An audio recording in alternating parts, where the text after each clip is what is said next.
मदनलाल आजाद आगे बढ़ो, आगे बढ़ो, आगे बढ़ो। बस ऍक्ट लागू करो, पैसा आमच्या हक्काचा, नाही कुणाच्या बापाचा, पैसा आमच्या हक्काचा, नाही कुणाच्या बापाचा। कलेक्टर साहेब जागे व्हा, नाही तर खुर्ची सोडा, कलेक्टर साहेब जागे व्हा, नाही तर खुर्ची सोडा, कलेक्टर साहेब जागे व्हा, नाही तर खुर्ची सोडा, कलेक्टर साहेब जागे व्हा, नाही तर खुर्ची सोडा।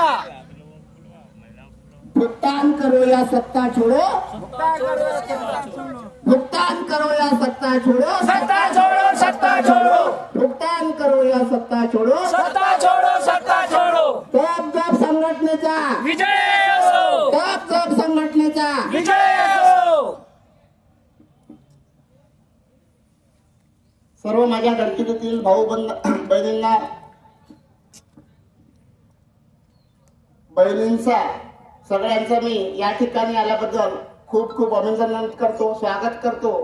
या ठिकाणी आमच्या तबजब संघटनेचे मुख्य संस्थापक संयोजक मदनलाल आजाद यांचा सुद्धा मी मनातून आत्म्यातून स्वागत करतो।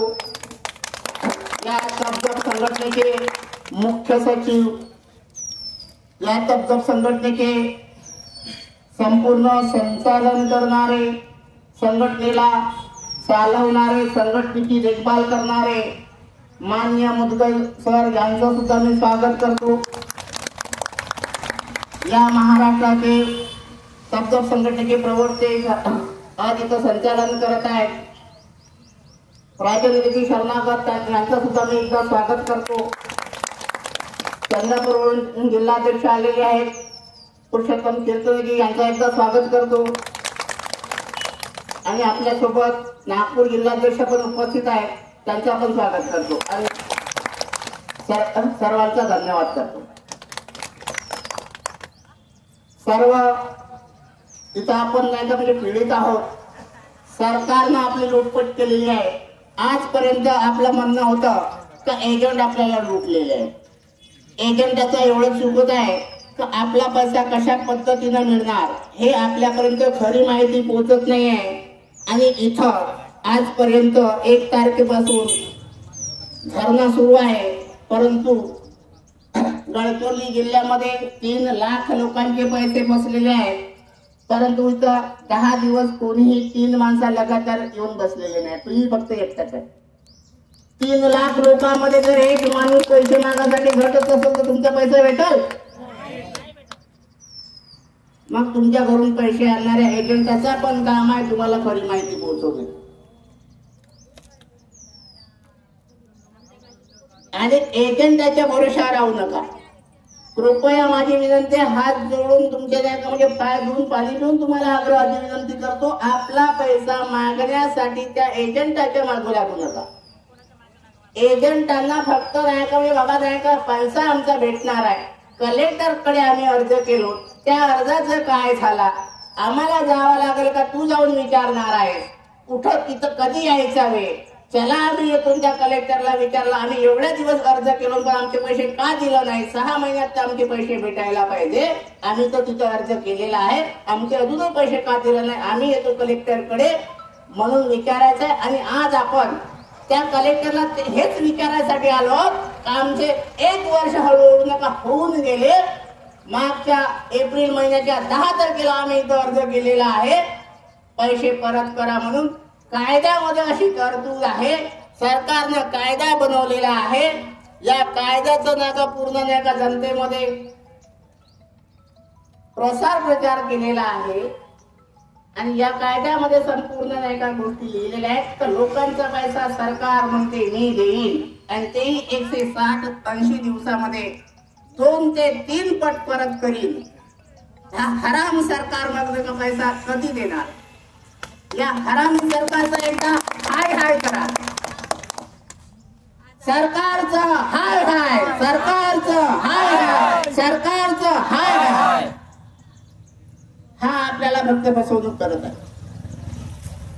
कायदा काढल्यानंतर कायद्याची अंमलबजावणी जो व्यक्ती या देशातला करत नाही तो सगळं नाही का बेईमान व्यक्ती आहे। त्याच्यातले जर आपण जर नका आपल्या एखाद्या कायद्याचं जर उल्लंघन करत असू तर आपण पण बेईमान आहोत. आज आपण सरकारकडे पैसा मागायसाठी आलेलो आहोत. आज आपल्याला कलेक्टरला विचारायचंय आमचे पैसे 180 दिवसात द्यायचं असं तुमचा कानून म्हणते. आणि एखादा गाव जडला तर नका तुरंत निधी मिळते, एखादा पूर आला तर तुरंत निधी मिळते, एखादा भूकंप झाला तर तुरंत निधी मिळते. देशभरातील 42 जनतेचं नका इथं शोषण होत आहे. या पैसे भरणाऱ्यामध्ये लाखो सैनिक 5 लाख सैनिकांचा पैसा इथं घेतला आणि 5 लाख रिटायर्ड पेन्शन होल्डर सैनिक स्वतःचा जीव दिले. ते 5 वर्ष देशावर नका सीमेवर नाही का आमचं रक्षण करण्यासाठी थांबले आणि त्यांच्या पेन्शनचा पैसा सुद्धा या सरकारच्या ठगी लोकांनी सरकारनं नका त्यांना नाही का म्हणजे हे लोकांचे पैसे फसवण्यासाठी पोचलं. त्या नालायक बेईमान संचालकांनी त्या 5 लाख लोकांचा जीव घेतला. तेव्हा या मदनलाल आझादनं हे इथं नाही का सर्वसाधारण व्यक्ती बसले आहेत. मदनलाल आझाद याने या कायद्यासाठी उठाव केला 1718 पासून. शारदा चिटफंड कंपनीच्या घोटाळ्यामध्ये जेव्हा नका त्याचा मोठा भारी झाला, बँक बोर्ड टॅक्सीचे नाही का पैसे लोकांचे फसले, त्यांच्याकडे लोक नाही का जीव द्यासाठी तयार झालेल्या लोकांची त्यांच्यासोबत भेट झाली. तेव्हा सरकार सोबत सगळ्या कायदा बनवायला लागलं आणि हा कायदा बनवून 5 वर्ष झाले.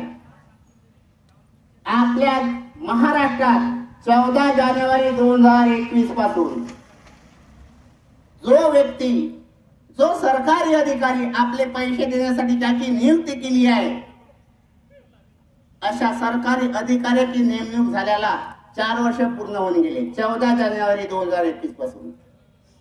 आणि या व्यक्तीची नियुक्ती झाली हे आम्हाला माहित करून घ्यायसाठी या सरकारला विचारायसाठी 1 वर्ष लागलाय. जेणेकरून सरकारचं काम होतं स्थानिक संस्थान जागोजागी सरकारी कार्यालयामध्ये, शासकीय कार्यालयामध्ये, शासकीय कार्यालयामध्ये पोस्टर लावायला पाहिजे होतं. ठगी पीडितांचा पैसा हा व्यक्तीच्या मार्फतीने भेटत. पण या महाराष्ट्रातल्या एकाही वरिष्ठ अधिकाऱ्याला हा व्हॉट्सअप सुद्धा माहिती नाही. एवढी शरमेची गोष्ट आहे अधिकाऱ्यांसाठी. अधिकाऱ्यांकडे आम्ही निवेदन द्यायला गेलो तर नका अभ्यास करी. अभ्यास करायसाठी यांच्याकडे हजारो लोकांची नेमणूक झालेली आहे. 1 दिवसात हे लोक नाही का आपल्या नाही का सहकार्यांकडून अभ्यास करून नका एका घंट्यामध्ये नका या कायद्याची नका अंमलबजावणी करू शकतात. पण महिने वर्ष लोटून गेले आहे हे अभ्यासच करत आहे. त्यांना अजून कायद्याचा पत्ता नाही लागलाय. सरकार कायदा बनवते, सरकारच या कायद्याची पायमल्ली करते. अशा सरकारला आपल्याला धडा शिकवायचा आहे, आपली ताकद दाखवायची आहे आणि आपला हक्काचा पैसा आपल्याला मिळवायचा आहे. यासाठी देशभरामध्ये आपल्या गडचिरोली जिल्ह्यातच नाही देशभरामध्ये कमीत कमी 400 ते 450 जिल्ह्यामध्ये असं 1 तारखेपासून धरणे आंदोलन सुरू आहे. 22 राज्यामध्ये सुरू आहे. काही राज्यामध्ये 10-12 जिल्ह्यात असेल, काही राज्यामध्ये 20-25 जिल्ह्यात असेल. या सरकारला आपली जर कन्वड येत नसेल, आपली कीव येत नसेल, हे सरकार आमचे गुलाम भले आमचे गुलाम नसतील तरी सेवक जरूर आहे. बेईमान आहेत म्हणून यांना नका अशा शब्दामध्ये बोलावं लागत आहे. परंतु या देशातला 1 रुपयाचा मानधन घेणारा व्यक्ती हा देशाचा सेवक आहे. तो आमचा नोकर आहे आणि या नोकरांना धडा शिकवायसाठी आपण मालक आहोत हे जाणे होणे गरजेचे आहे.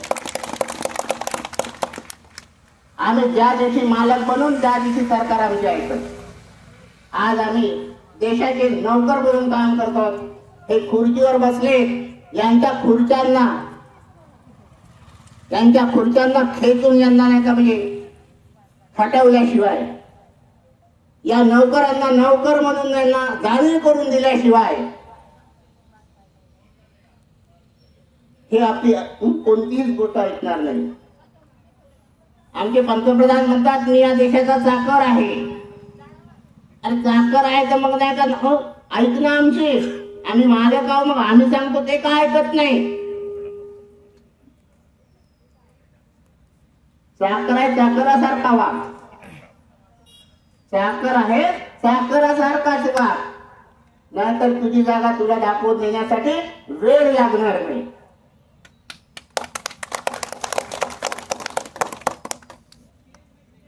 या देशातले सत्ताधारीच नाही, या कायद्याला संपूर्ण देशामध्ये संपूर्ण राज्यातल्या प्रत्येक आमदारांनी, राज्यघटनेच्या प्रत्येक सभासदांनी या कायदा बनताना बहुमताने नाही तर एकमताने संमती दिली आहे. कोणीही विरोध केला नाही. जेव्हा एकाही राज्यसभेच्या सभासदांनी विरोध केला नाही, एकाही संसदेच्या सभासदांनी विरोध केला नाही, तर मग इथं या कायद्याचा पालन होत नाही. लहान लहान गोष्टीसाठी विरोधी पक्ष सरकारच्या नाही का खुर्चीला मागे पुढे हलवण्याचा प्रयत्न करतात. आपल्या भाकरी भाजण्यासाठी नाही का, आपल्या नाही का छोट्या मोठ्या नाही का मागण्याचा प्रयत्न करतात. जनतेला फसवण्यासाठी वेगवेगळे आमिष दाखवून वेगवेगळ्या छोट्या मोठ्या योजना काढण्यासाठी आग्रह करतात. मग एक तरी विरोधी पक्ष या कायद्यासाठी का लढत नाही? 42 करोड जनतेचा पैसा आहे. 42 जनतेचे नका प्रतिनिधी करणारे विरोधी पक्ष नेते हे या कायद्यासाठी भूकीचू बोलत नाही. हे सुद्धा त्याच नाही का सत्ताधारी पक्षांसारखे बेईमान आहेत. इथं कोणताही विरोधी पक्ष किंवा कोणताही पक्षाचा लीडर या कायद्यासाठी 42 करोड लोकांच्या जनतेच्या समस्या जाणून घेण्यासाठी आजपर्यंत संसदेमध्ये कोणी आवाज उठवला नाही. आता संसदेमध्ये जे अधिवेशन चालू होतं त्या अधिवेशनामध्ये आमच्या देशाचे वित्तमंत्री माननीय निर्मला सीतारामनजी यांनी या कायद्याबद्दल बोललं होतं. आम्ही लोकांचा पैसा देत आहोत, तुम्ही ओरडता नुसते सरकार पैसा देत नाही, आम्ही लोकांचा पैसा देत आहोत, द्यायला तयार आहोत, आम्ही वाटासाठी बसलो आहोत, कोणी आमच्याकडे मागायला येत नाही. किती शर्मेची गोष्ट आहे. आज आपण हजारो निवेदन दिले, हजारो अर्ज केले, हजारो वेळ यांच्या एका दरवाज्यावर जाऊन नका खेटला जिजवले आणि हे सरकार म्हणते आम्ही लोकांचा पैसा वाटासाठी तयार आहोत, आमच्याकडे कोणी येत नाही. किती निर्लज्जपणा झाला सरकारचा. या सरकारच्या निर्लज्जपणाला काय म्हणावं आणि काय नाही म्हणावं हे शब्दात सांगणे कठीण आहे. एवढं सरकार निर्लज्ज झालेलं आहे, तरी या निर्लज्ज सरकारला त्याची अवकाश दाखवण्यासाठी आपल्याला घराघरातून या ठिकाणी असा एकही व्यक्ती नसेल किंवा 3 घरामध्ये एक घर असा निश्चित आहे देशामध्ये का ज्याचा पैसा कोणत्या नाही कोणत्या कंपनीमध्ये बुडलेला आहे, फसलेला आहे. यामध्ये न्यायाधीशासारख्या लोकांचा पैसा फसलेला आहे, यामध्ये IPS अधिकाऱ्यांचा पैसा फसलेला आहे. हे माझे पोलीस बांधव इथे उभे आहेत, यांचा सुद्धा पैसा फसलेला आहे. फक्त आमचा गोरगरिबाचाच पैसा नाहीये, परंतु पैशावाल्यांचे तोंड उघडत नाहीये. कदाचित त्यांना लाज पण वाटत असेल का आमचा पैसा फसला म्हणून सांगासाठी, अरे तुझाही पैसा फसला का, एवढा मोठा अधिकारी, म्हणून हे लोक कदाचित समोर येत नसतील. पण आपला गरीबाचा पैसा आहे, भांडी कुंडे घासून आपल्या पोराच्या अनेका चॉकलेटचे 10-1 रुपया जमा करून आपण 10-10 रुपये दिवसाचे टाकून महिन्याचे 300 रुपये जमा केलेले आहेत. आणि हा एवढा गरीबाचा पैसा खाणारा बेईमान सरकार आज याच्याजवळ संपूर्ण संपत्ती आहे. या सरकारजवळ आम्ही भरलेल्या पैशाची संपूर्ण संपत्ती जमा आहे आणि बऱ्याचशा संपत्तीवर या देशाच्या नेत्यांचा कब्जा आहे. आणि नुसते कायदे काढतात. नुसते कायदे काढून चालणार नाही. तर या सरकारला आपल्याला सांगायचं आहे आमचा पैसा द्या, नाही तर आम्ही येणाऱ्या 22 तारखेपासून जेल भरो आंदोलन करणार आहोत. आम्हाला एक तर जेलमध्ये ना, नाहीतर आमचा पैसा द्या. 22 तारखेपासून आपण जेल भरो आंदोलन करणार आहोत. परत तुम्हाला नका 22 तारखेला सगळ्यांना यायचं आहे आणि आपल्या घराजवळच्या 10-20 लोकांना नका सांगायचं आहे आपल्या सगळ्याला जेलमध्ये जायचं आहे. या सरकारची काय अवकात आहे, आम्हाला कोणत्या जेलमध्ये टाकते आणि आम्हाला किती दिवस फ्री मध्ये पोहोचते बघायचं.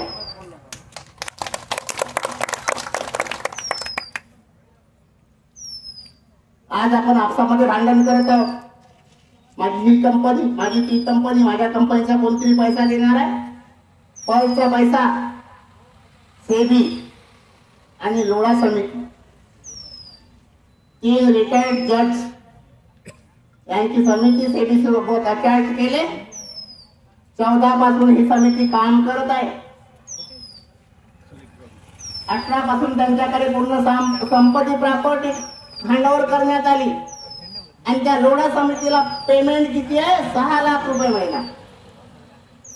त्याचा कार्यकाळ किती होता? 15 दिवसाचा, 15 महिन्याचा. 15 महिन्याचा कार्यकाळ अजूनही ती समिती फक्त आपला 50 लाख रुपये महिन्याचे घेते. आम्हाला 50 रुपये सुद्धा दिली नाही.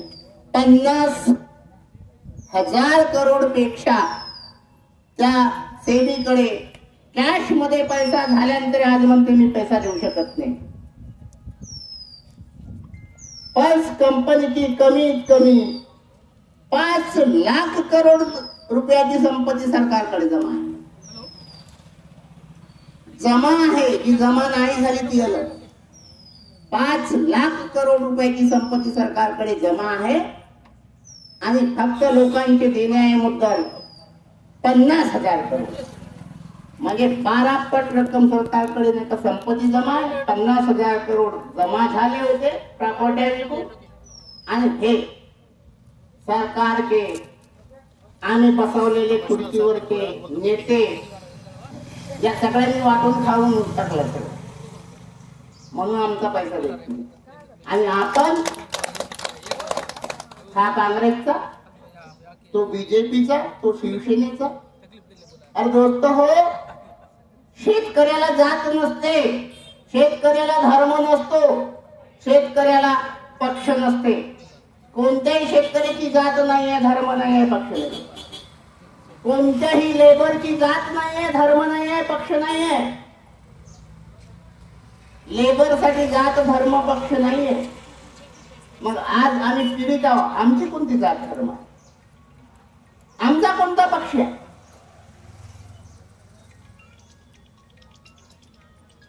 आमची जातही नाही, आमचा पक्षही नाही आणि आमचा धर्मही नाही. आम्ही सगळे एका कुटुंबातल्या पीडित आहोत. आमची सगळ्यांची एका पीडा एकच आहे. सरकार आमचा पैसा द्यावा आणि आपला शासन सुखाने चालवा.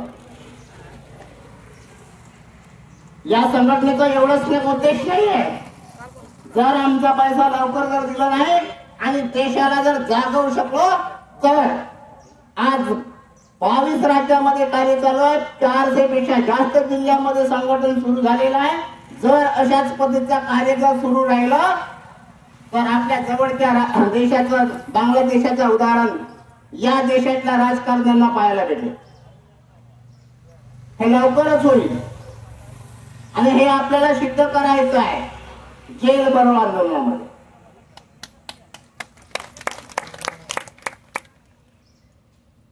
दोस्तो, एजंट आपल्या ठेवीदारांना जे कथित एजंट आहे, एजंट सुद्धा पहिल्यांदा ठेवीदारच स्वतः बनले आणि त्यांना आमिष टाकून तुम्हाला पण कमिशन भेटेल, 10 लोकांचा पैसा जमा करा. ते बिचारे आपल्या पोटासाठी जमा केले. कंपन्यामध्ये सरकारनं नाही का बनवलेल्या कंपन्यामध्ये जमा केले. आज बऱ्याचशा लोकांना वाटते त्या कंपन्या प्रायव्हेट होत्या. गुजरातचे मुख्यमंत्री असताना आमचे लाडके पंतप्रधान नरेंद्र मोदीजी कंपन्यांच्या प्रचारासाठी आणि बेरोजगारांना रोजगाराच्या नावावर एजंट बनवायसाठी सभा घेतले होते.